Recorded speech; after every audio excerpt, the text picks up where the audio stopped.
Olá, bem-vindo a mais uma aula da Escola Bíblica Dominical da Quarta Igreja Batista do Rio de Janeiro. A lição de hoje é a lição 11 da revista O Livro de Atos dos Apóstolos, Resistindo ao Inimigo. Bem, nós estamos então no texto bíblico de Atos, capítulos 21 a 23, trechos dele, que vai do 21:17 ao 23:35. O texto áureo está em Atos 23:11. Antes da gente começar, vamos orar, pedir entendimento ao Senhor.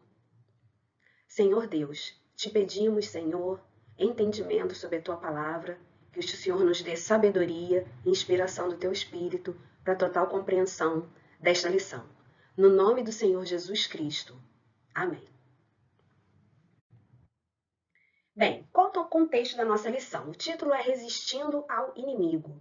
Então, esses capítulos, esse trecho desse capítulo 21, capítulo 22 e uma parte do 23, que se completa nessa lição, vai tratar de uma prisão de Paulo em Jerusalém e todo o entorno disso. O que levou a essa prisão de forma mais direta, o que aconteceu, como foi a postura de Paulo perante o que estava acontecendo, como foi a postura dos que estavam ao seu redor, a postura dos judeus, das autoridades.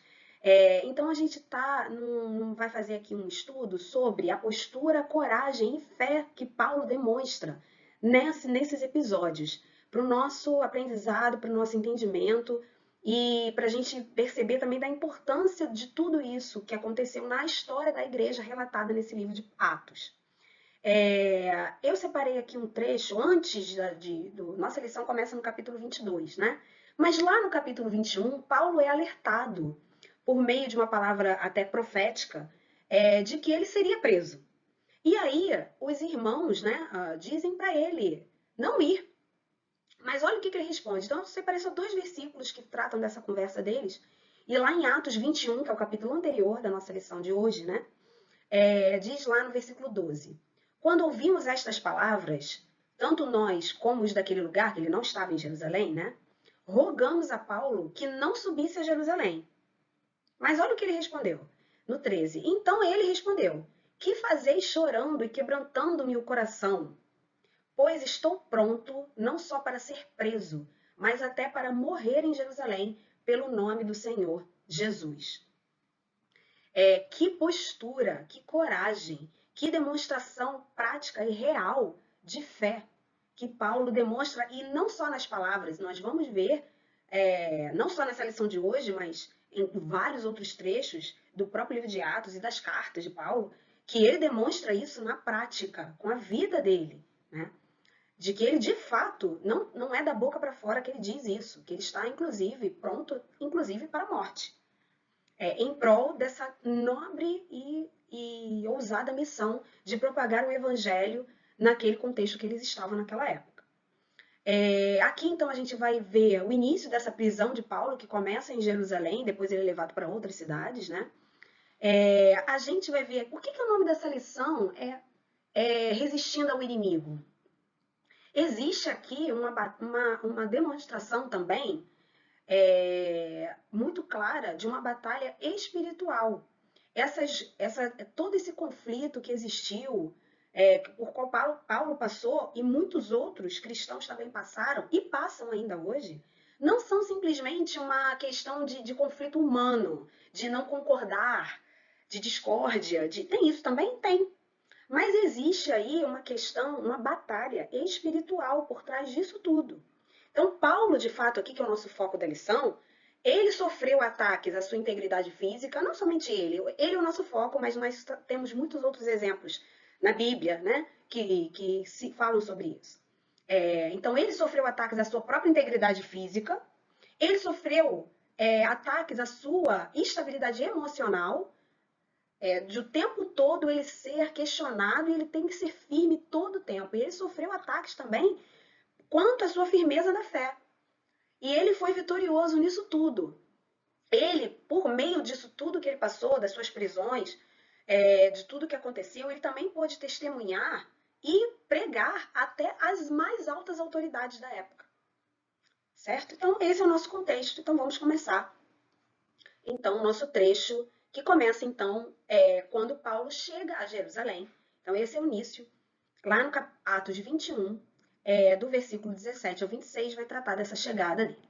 Então vamos lendo e vamos refletindo sobre isso. Então lá no 17, tendo nós chegado a Jerusalém, os irmãos nos receberam com alegria. No dia seguinte, Paulo foi conosco encontrar-se com Tiago, e todos os presbíteros se reuniram. E tendo-os saudado, contou minuciosamente o que Deus fizera entre os gentios, por seu ministério. Aqui é interessante já a gente perceber que, primeiro, foi uma grande alegria a saída dele, essa chegada dele, do grupo lá, e eles dão referência ao que Deus fez, não ao que eles fizeram. Contou minuciosamente o que Deus fizera entre os gentios por seu ministério. Né? Então, olha o 20. Ouvindo-o, deram eles glória a Deus e lhe disseram: Bem vês, irmão, quantas dezenas de milhares há entre os judeus que creram, e todos são zelosos da lei. Então, eles estão dando glória ao Senhor, eles sabem que esse trabalho é do Senhor, né? Que eles estão sendo usados para isso.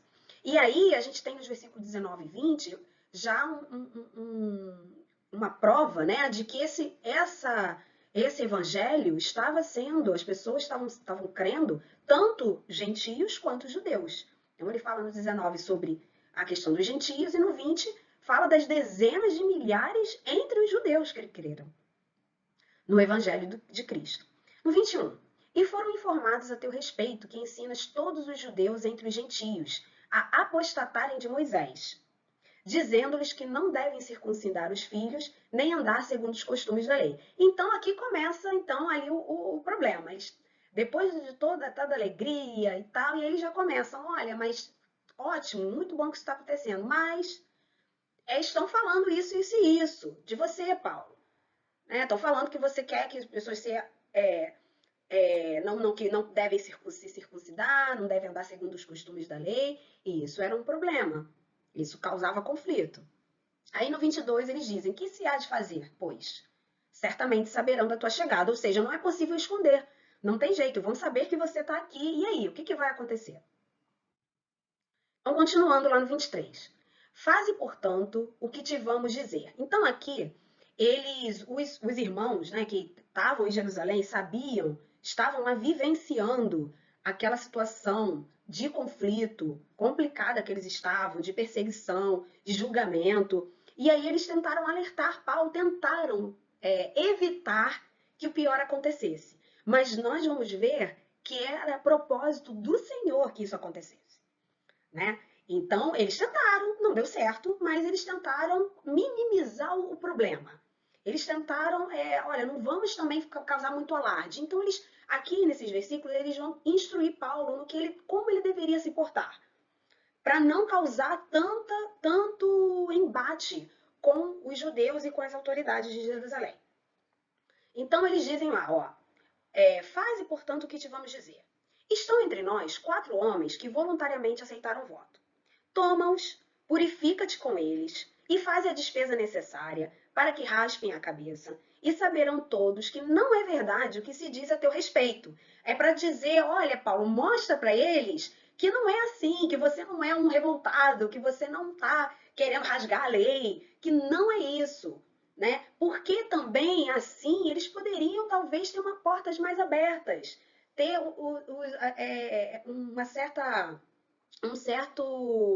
uma entrada melhor, uma certa compreensão melhor, ser melhor ouvidos. Né? Então ele tentou se adequar ao que esperavam que ele faria.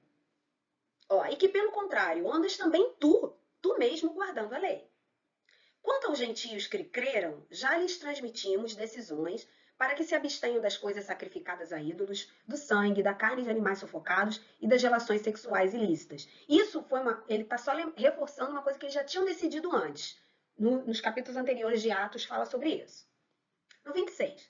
Então Paulo, aí o que Paulo então fez perante isso? Ele podia ter dito, não vou fazer nada disso. Não, ele aceitou a sugestão e ele fez. Então Paulo, tomando aqueles homens no dia seguinte, tendo se purificado com eles, ou seja, seguindo o cerimonial previsto, entrou no templo, acertando o cumprimento dos dias da purificação, até que se fizesse a oferta em favor de cada um deles. 27. Quando já estavam por findar os 7 dias, os judeus vindos da Ásia, esses judeus já estavam contra Paulo. Tá? Então eles já estavam sabendo do que Paulo estava fazendo, essa notícia já tinha corrido. Então, tendo visto Paulo no templo, alvoroçaram todo o povo e o agarraram. Aqui começa. No 28, gritando: Israelitas, socorro! Este é o homem que por toda parte ensina todos a serem contra o povo, contra a lei e contra este lugar. Ainda mais introduziu até gregos no templo e profanou este recinto sagrado. Não foi nada disso, mas eles estavam incitando, eles precisavam de público, eles precisavam de apoio, precisava do povo, tinha que apoiar, senão nada acontecia. Um grupinho pequeno não conseguia as coisas. Eles precisavam do apoio da massa. E aí eles começam também a fazer intrigas, falar coisas que eles não tinham nem confirmado, porque no 29 vai dizer, então por que eles falaram isso? Pois antes tinham visto Trófimo, o Efésio, que era um gentio, não era um judeu, em sua companhia na cidade. Eles viram Paulo andando com Trófimo e julgavam, ou seja, eles pensaram que Paulo tinha feito, mas Paulo não fez. E eles nem confirmaram, já foram acusando. Julgavam, ou seja, se julgavam, eles pensaram que Paulo tinha feito aquilo. Julgavam que Paulo o introduzira no templo. Então achavam que Paulo tinha levado ele para lá, o que era uma afronta. E aí, pronto, isso era uma afronta que era inclusive, que tinha que ser feito algo com relação a isso contra Paulo. Tá? Então, eles já lançaram essa intriga. Aí no 30, agitou-se toda a cidade, havendo concorrência do povo, e agarrando a Paulo, arrastaram-no para fora do templo, e imediatamente foram fechadas as portas. Então, aí foi os primeiros, como começou o caminho até a prisão de Paulo, começa com essa situação. No 31, procurando eles matá-lo, queriam matá-lo, sem ter julgamento, sem fazer nada. Tá? Chegou ao conhecimento do comandante da força que toda Jerusalém estava amotinada. Então, e vamos imaginar essa situação. Foi uma coisa grande que alvoroçou a cidade, causou confusão. E aí o próprio comandante da força, que não era judeu, que não tinha em tese, entre aspas, nada a ver com aquilo, estava vendo a confusão, tinha que ser resolvida. É como se fosse a gente visse no nosso tempo aqui uma grande manifestação na rua, confusão, pessoas correndo, gritaria, multidão, né? E aí a polícia vai fazer alguma coisa. É mais ou menos isso. Então, tá escrito, toda Jerusalém estava amotinada, estava tendo confusão. Então quem? O comandante da força, levando logo soldados e centuriões, correu para o meio do povo. Ao verem chegar o comandante e os soldados, cessaram de espancar Paulo. Paulo já estava sendo espancado, ele não estava só lá segurando, sendo cerceado e discutindo, não. Estavam espancando, queriam matá-lo, iam espancá-lo até a morte. E aí, quando viram os soldados chegando, eles pararam. No 33, aproximando-se o comandante, apoderou-se de Paulo e ordenou que fosse acorrentado com 2 cadeias, perguntando quem era e o que havia feito. Então o comandante, imagina a situação de confusão. A decisão dele foi que Paulo fosse acorrentado. Ele nem sabia quem era Paulo, o que estava acontecendo. Ele queria investigar. No 34, na multidão, não era um grupinho pequeno. Na multidão, uns gritavam de um modo, outros de outro, não podendo o comandante, não podendo ele, porém, saber a verdade por causa do tumulto. Então estava uma confusão tamanha, que ele pensou, meu Deus, o que está acontecendo aqui? Vou tirar esse homem daqui, porque vou recolhê-lo, e diz ali, ordenou que Paulo fosse recolhido à fortaleza, que era a prisão, que era uma fortaleza. Então ele recolheu Paulo para tirar ele dali e buscar entender quem era esse homem que esse povo, os judeus, queriam matar. O que ele fez? No 35, ao chegar às escadas, foi preciso que os soldados o carregassem por causa da violência da multidão. Pois a massa de povo o seguia gritando, mata-o. Então queriam, de fato, o povo estava transtornado.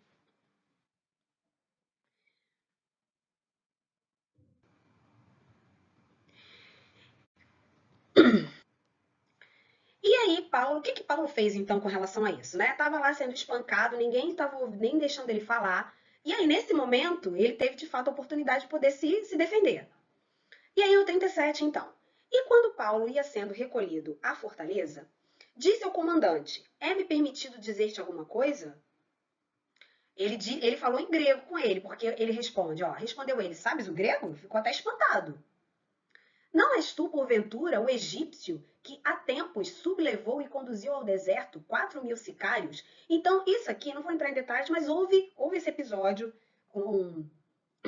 meio que uma revolta que aconteceu, que foi conduzida, sempre tem um líder, mas não era Paulo. Então, esse comandante já pensou que poderia ser ele, por causa de toda a confusão que estava tendo, né? E aí Paulo respondeu-lhe Paulo, eu sou judeu, natural de Tarso, cidade não insignificante da Cilícia, e rogo-te que me permitas falar ao povo. Obtida a permissão, Paulo, em pé na escada, fez com a mão sinal ao povo, fez-se grande silêncio. Olha que interessante, né?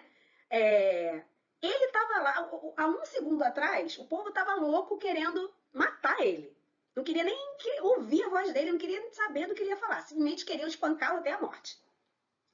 Mas bastou ele ser pego e levo. Ele fez algum tipo de sinal, né? Pedido silêncio, ou algum sinal que chamasse a atenção, né? E aí todo mundo fez esse grande sinal de silêncio, todo mundo cessou e iam realmente ouvir o que ele ia dizer. E ele falou em língua hebraica, dizendo: irmãos e pais, ouvi agora a minha defesa perante vós. Então aqui, de fato, Paulo vai ter a oportunidade de se defender, de tentar explicar a eles, de fato, quem ele era, o que ele tinha feito e por quê, né? Qual era o seu objetivo. E aí ele ainda fala em língua hebraica. Então no 2 ali, isso aqui a gente já está no capítulo 22, tá, de Atos. No versículo 2 diz lá, quando ouviram que lhes falava em língua hebraica, guardaram ainda maior silêncio, porque chamou a atenção. Opa, peraí, ele fala a nossa língua. E continuou. E aí, Paulo, aqui eu cortei, tá? Não vamos ler tudo aqui, mas aqui ele vai fazer um resumo da belíssima cena, né? Do episódio de conversão que ele teve, né? Maravilhoso, que é relatado várias vezes no livro de Atos. E aqui, novamente, o próprio Paulo conta como foi. Então, se você não leu isso ainda, nesse trecho, eu recomendo que você pause esse vídeo e faça essa leitura. Ali do versículo 3 até o 16, tá? Que a gente cortou aqui. E aí, então, ele começa. Olha, quem eu sou? Eu sou judeu, eu nasci e tal, eu passei minha vida, eu estudei, eu fui estudioso da lei, eu prendi os cristãos, que não eram chamados cristãos, né? Mas e aí ele começa, ele fala da sua conversão, fala de Ananias, vai falando. Bom, e então no 17 diz assim: tendo eu voltado para Jerusalém, enquanto orava no templo, sobreveio-me um êxtase, e vi aquele que falava comigo: apressa-te e sai logo de Jerusalém, porque não receberão o teu testemunho ao meu respeito. Eu disse: Senhor, eles bem sabem que eu encerrava em prisão e nas sinagogas açoitava os que criam em ti. Quando se derramava o sangue de Estevão, tua testemunha, eu também estava presente, consentia nisso, e até guardei as vestes dos que eu matava. Mas ele me disse: vai, porque eu te enviarei para longe, aos gentios. Então o Senhor tinha um propósito específico para Paulo. Paulo seria aquele que ia pregar aos gentios. E aí, até esse momento, estava todo mundo em silêncio ouvindo, prestando atenção, né? Mas quando ele disse isso, a gente vai ler lá no 22, ó, Atos 22, no versículo 22. Ouviram-no até essa palavra. Quando ele falou que o Senhor tinha dado a ordem dele pregar aos gentios, e então gritaram dizendo: tira tal homem da terra, porque não convém que ele viva. Aí eles se revoltaram fortemente. Foi uma afronta isso para eles, né? No 23, ora, estando eles gritando, arrojando de si as suas capas e atirando poeira para os ares, ficaram transtornados. Ordenou o comandante que Paulo fosse recolhido à fortaleza e que, sob açoite, fosse interrogado, para saber por que motivo assim clamavam contra ele. Então ele já deu a ordem para açoitarem Paulo. Mas Paulo vai conseguir se livrar dessa vez. No 25, quando estavam amarrando com correias, já iam fazer isso, estavam amarrando ele para açoitá-lo. E para ele ser interrogado sob açoite, sendo açoitado. e para descobrir o que estava acontecendo, quem é esse homem que o povo queria matar. Quando estavam amarrando com correias, disse Paulo ao centurião presente: Ser-vos-á porventura lícito açoitar um cidadão romano sem estar condenado? Aí o Paulo usa a carta de Romano dele. Sabiamente, tudo isso aqui, nada foi à toa que aconteceu aqui. Nada. Então, tudo foi propósito do Senhor. Paulo poderia ter calado, poderia ter acontecido muitas coisas. Ele poderia também ter gritado, se revoltado e... Não, ele foi sábio aqui também. Ele usou a carta de Romano dele e falou, ué, peraí, tá certo isso? Açoitar um cidadão romano sem ele estar condenado? Não está certo, tinha um processo, tinha um procedimento a ser cumprido. Aí no 26, ouvindo isto, o centurião procurou como o centurião falou, opa, peraí, que ele é um cidadão romano. Ele não é um judeu, ele não é um Zé Ninguém, ele é um cidadão romano. E eles respeitavam isso, porque depois eles podiam sofrer as consequências de ter agido de forma ilícita. O centurião procurou o comandante e lhe disse, que estás para fazer? Porque este homem é cidadão romano. No 27, vindo o comandante, perguntou a Paulo, dize-me, és tu romano? Ele disse, sou. Respondeu-lhe o comandante, a mim me custou grande soma de dinheiro este título de cidadão. Disse Paulo, pois eu o tenho por direito de nascimento. No 29, imediatamente se afastaram os que estavam para o inquirir com açoites. Então eles pararam, opa, esse é cidadão romano por direito de nascimento. Nós não podemos agir dessa forma. O próprio comandante sentiu-se receoso quando soube que Paulo era romano, porque o mandara amarrar.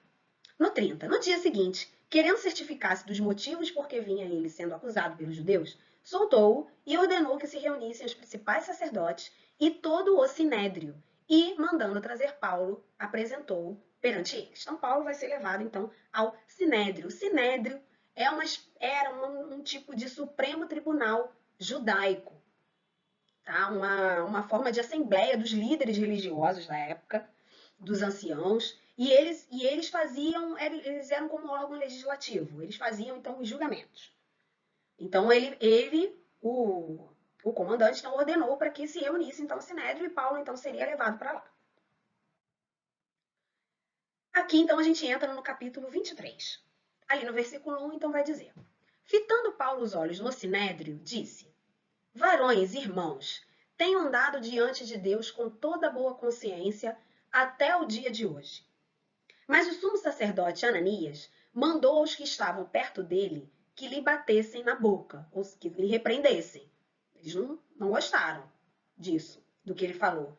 Porque como é que ele andou com toda boa consciência, dizendo que ele estava pregando para gentios, estava fazendo na cabeça deles, né? Estava fazendo isso, isso e aquilo. Então não gostaram e foram repreender. O sumo sacerdote mandou que lhe batessem na boca. Então lhe disse Paulo: Deus há de ferir-te, parede branqueada. Tu estás aí sentado para julgar-me segundo a lei, e contra a lei mandas agredir-me? Os que estavam a seu lado disseram: Estás injuriando o sumo sacerdote de Deus? Respondeu Paulo: Não sabia, irmãos, que ele é sumo sacerdote, porque está escrito: Não falarás mal de uma autoridade do teu povo. Então aqui a gente não se sabe se ele de fato não sabia que era. Que tom Paulo disse isso? Será que ele de fato não sabia que ele era o sumo sacerdote? Em que tom que ele falou isso, né? Mas ele é como uma forma de desculpa aqui, né? Ele também não continua nessa fala. Ele lança lá a palavra dele, lá no versículo 3, mas aqui no 5, quando ele é repreendido, ele então, tudo bem, não sabia que ele era o sumo sacerdote, não está escrito para não falar mal de uma autoridade, então é como medida de desculpa aqui, né? No 6, sabendo Paulo que uma parte do sinédrio aqui tem outra sabedoria, outra cartada de Paulo, né? Paulo ele era sábio, era uma sabedoria do Senhor, tudo que ele fazia tinha um propósito do Senhor. Porque aqui não era o momento de Paulo ser morto aqui. Senão ele teria sido. Então aqui mostra, isso tudo é uma grande, como nós falamos no início, tudo isso aqui é uma grande batalha espiritual que está acontecendo aqui. Paulo, ele foi subindo cada degrau, porque ele vai ser depois levado para Roma e ele vai conseguir testemunhar até para César. Então, tudo isso aqui não é o momento dele ter uma prisão perpétua, dele ser condenado à morte. Não era esse o momento. Mas ele precisava, então, usar dessa sabedoria, dessas cartadas, como eu quero dizer, né? Para poder ir avançando. Senão ele ia ser preso e ser declarado à morte ali mesmo.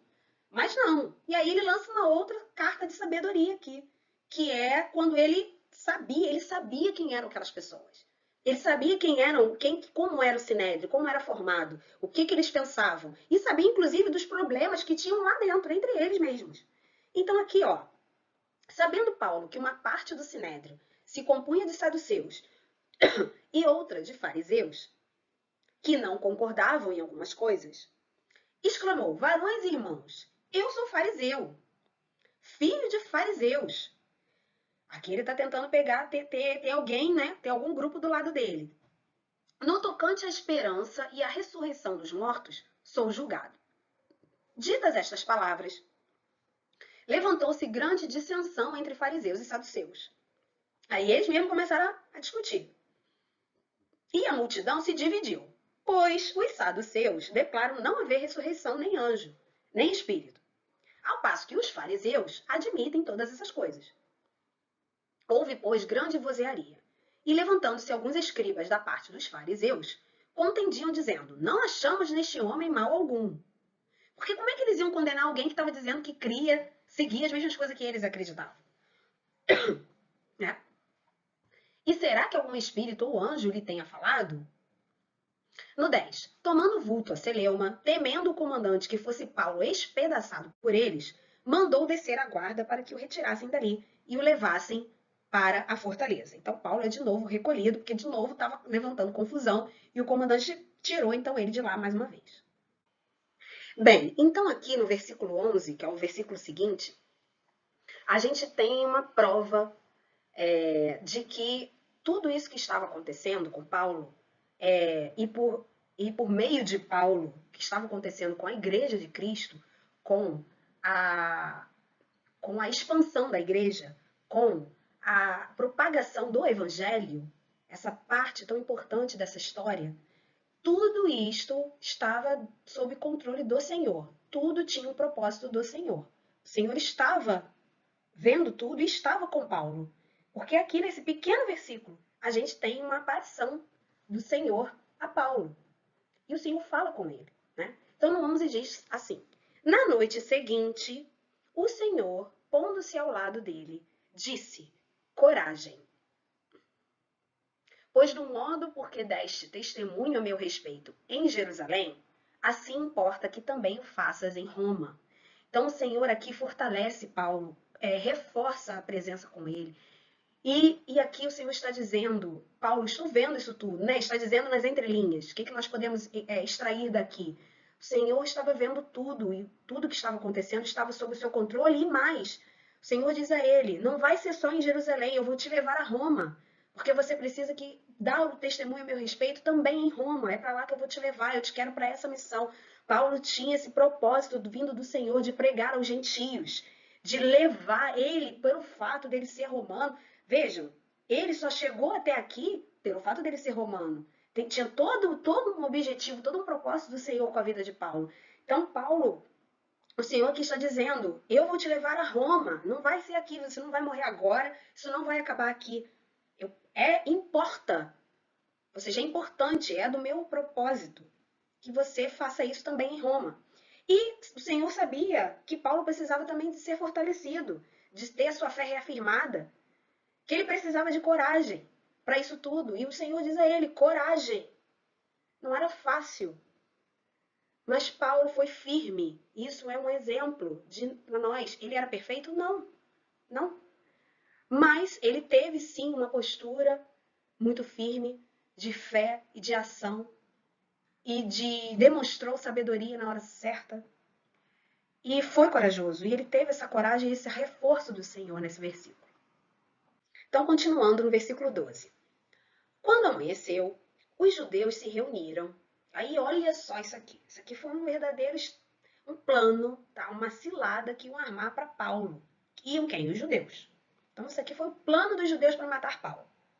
A gente sabe que não vai dar certo, mas foi todo um estratagema que eles fizeram, né? Então, ó, os judeus se reuniram e, sob anátema, juraram de que não haviam de comer nem beber enquanto não matassem Paulo. Então, eles estavam determinados.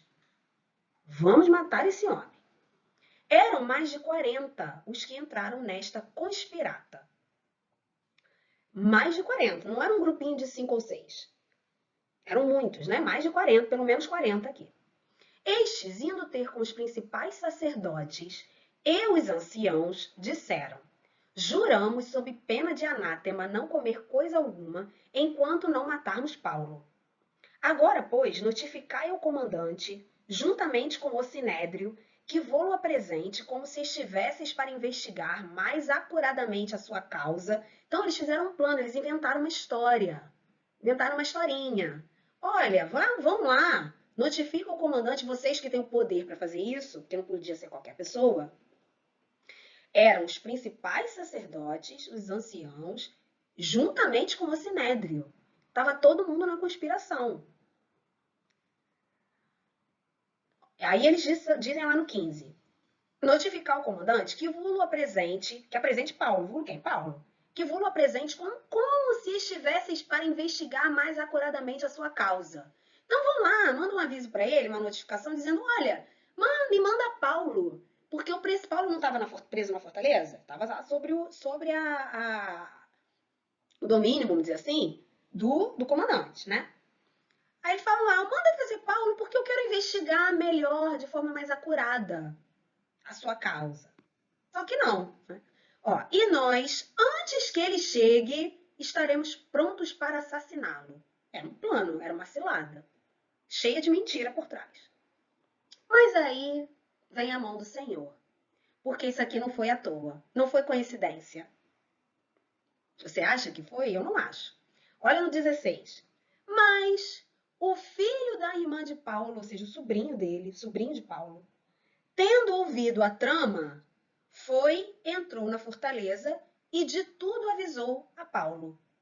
Não foi coincidência que esse sobrinho estava lá, ouviu e teve uma ação também de ir lá e avisar Paulo. Então Paulo, chamando um dos centuriões, disse: leva este rapaz ao comandante, porque tem alguma coisa a comunicar-lhe.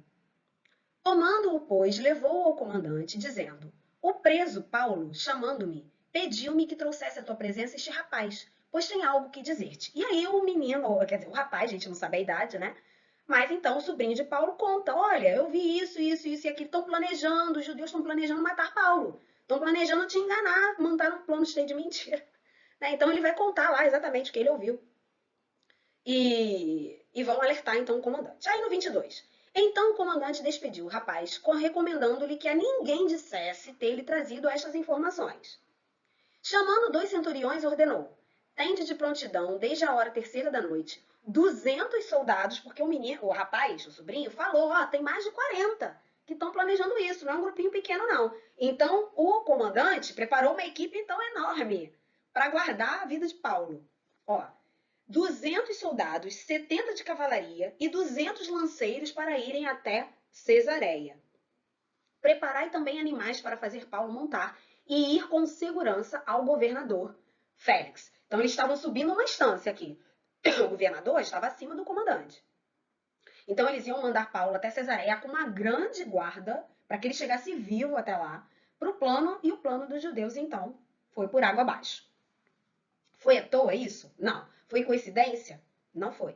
Tudo conforme Deus tinha falado para Paulo que ia mandar ele para Roma, né? No 31. Os soldados, pois, conforme lhes foi ordenado, tomaram Paulo e durante a noite o conduziram até Antipátride. No dia seguinte voltaram para a fortaleza, tendo deixado aos de cavalaria o irem com ele. Os quais, chegando a Cesareia, entregaram a carta ao governador. Então, lá naquele trecho que a gente pulou, o comandante faz uma carta para o governador, tá? Explicando o que para essa carta chegar, para apresentar Paulo, né? E também lhe apresentaram Paulo. Lida a carta, perguntou ao governador de que província ele era. E quando soube que era da Cilícia, disse: Ouvir-te-ei quando chegarem os teus acusadores.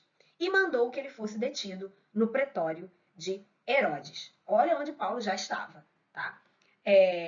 Então aqui encerra a nossa lição sobre toda essa trajetória desse início dessa. A gente sabe que Paulo vai ficar preso muito tempo, mas tudo isso com propósito, ele estava sob a vontade de Deus aqui, né? Tudo isso era uma grande batalha que Paulo e também a Igreja de Cristo estava sofrendo, certo? Então, como conclusão da nossa lição de hoje, eu separei aqui 3 pontos. Primeiro, com relação à batalha espiritual que Paulo passou, mas por meio dele, ele foi um só homem, né? Muitos outros homens, mulheres, crianças passaram e passam por batalhas espirituais. Isso é algo real e aqui nessa lição nós podemos ver o impacto disso fisicamente, emocionalmente, espiritualmente na vida de Paulo especificamente, né? Mas Paulo, aqui a gente tem um trecho da vida dele que a gente pode ver a fé inabalável que ele demonstrava na prática, com palavras, mas também com ações, a coragem e a força espiritual dele. Mas como é que ele tinha isso? Né? Ele era perfeito? Não, sabemos que não. Mas ele tinha uma vida de total proximidade e entrega ao Senhor. Era assim, foi assim que ele venceu esta batalha, que ele pôde testemunhar e pregar a Cristo a judeus e gentios principalmente, que ele pôde avançar, fazer tantas viagens missionárias, que ele pôde chegar inclusive a César, né? Então, nós podemos ver um pouco disso também nessa lição. E em cima de tudo isso, ou por trás de tudo isso, como base de tudo, está o propósito do Senhor na vida de Paulo, na expansão da igreja, na prisão dele, tudo que ele passou. Mas por meio dele, a igreja se fortaleceu, o evangelho foi pregado a pessoas que talvez nunca tivessem ouvido. Então, a gente vê aí o propósito do Senhor em tudo isso. É isso, assim a gente encerra essa lição de hoje. E que Deus abençoe a todos.